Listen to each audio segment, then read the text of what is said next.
अरे ए बाबा सुने छो हो। अरे बोलो बच्चा क्या बोल रहा है।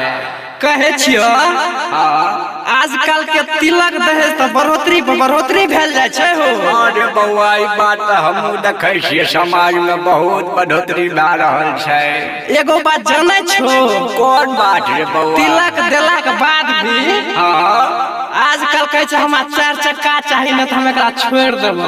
अरे बउआ ई बात तो सही कहली, एकरा पर थोड़ा बहुत विचार है चाहिए। की विचार है चाहिए बाबा। अरे बउआ विचार यह चाहिए कि एकरा गाना के माध्यम से यदि तो गाय देभी तो गाँव समाज सब सुधर जेते रे। मुन दही तक गाय के दिखाए दही। अल्लाह बाबा नहीं मनबो तो सुन ले। अच्छा मैं तो मानबो नहीं है, जल्दी सुना जल्दी। तिलक मांगे छी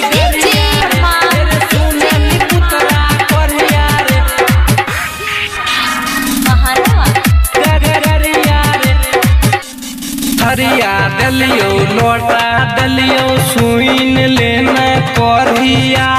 थरिया दलियो लोटा दलियो हम तोरा भैसिया रे।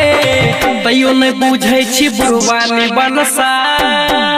हेरे तिलक मांगे छी गरिया रे। हेरे सुने नी पुतरा कोरिया रे। हेरे तिलक मांगे छी गरिया रे। थरिया दलियो लोटा दलियो सुइन लेना कोरिया। थरिया दलियो लोटा दलियो हम तोरा भैसिया रे। तैयो नहीं बुझे छी बुढ़वानी बनसा। हेरे तिलक मांगे छी गरिया रे। हेरे सुने नी पुतरा कोरिया रे। हेरे तिलक मांगे छी गरिया रे। बड़ी निमन बउआ बड़ी निमन। हेरे तिलक मांगे छी गरिया रे। हेरे सुने नी पुतरा कोरिया रे। तिलक मांगे छी गरिया रे। कुर्सी पलंग दलियो रे हम सबटा घुमाई दे शरम से। बेटी के बर देखब रे घर देखब रे और कहीं जाए कहे रे। वाह रे बउआ कमाल का गाता है। कुर्सी पलंग दलियो रे हम सबटा घुमाई दे शरम से। बेटी के बर देखब रे घर देखब रे और कहीं जाए कहे रे। तोरा घर में अब नहीं करबो सुइन लेना कोरिया। तोरा घर में अब नहीं करबो और कहीं जाए करे। तैयो नहीं बुझे छी बुढ़वानी बनसा। हेरे तिलक मांगे छी गरिया रे। हेरे सुने नी पुतरा कोरिया रे। हेरे तिलक मांगे छी गरिया रे।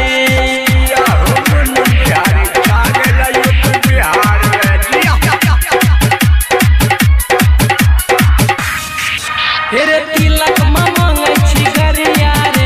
हेरे सुने नी पुतरा कोरिया रे। बेटा कुमार रखिए रे सार रखिए रे बौसा चुमाई के। तोरा शरम लागे छो काम मांगे छी तिलक बढ़ाई के रे। वाह तू तो हमर मन के बात ले लली रे। बेटा कुमार रखिए रे सार रखिए रे बौसा चुमाई के। तोरा शरम लागे छो काम मांगे छी तिलक बढ़ाई के रे। तोरा घर में खल्लर परलो सुइन लेना कोरिया। तोरा घर में खल्लर परलो सुने बुढ़वा रे। तैयो नहीं बुझे छी कोरिया ने बनसा। हेरे तिलक मांगे छी गरिया रे। हेरे सुने नी पुतरा कोरिया रे। हेरे तिलक मांगे छी गरिया रे। बड़ी निमन बउआ बड़ी निमन। हेरे तिलक मांगे छी गरिया रे। हेरे सुने नी पुतरा कोरिया रे। तिलक मांगे छी गरिया रे। रमन कुमार लिखे खिलाफ लिखे छ तिलक दहेज के। सुनो समाज कर खिलाफ कर न तिलक दहेज के।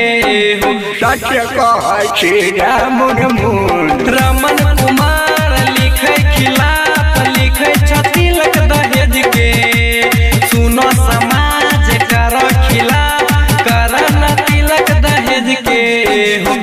मुन बिहारी सबके सुनावे दादा कमाल कदली रे मुन बिहारी सबके सुनावे बीतल यहाँ बतिया हो तैयो नहीं बुझै छी करिया नहीं बनसा हेरे तिलक में मांगे छी गरिया रे हेरे सुने नी पुतरा करिया रे हेरे तिलक में मांगे छी गरिया रे दहेज के लिए देखला कतना गाड़ी सुन के दहेज नहीं ला छोड़ दह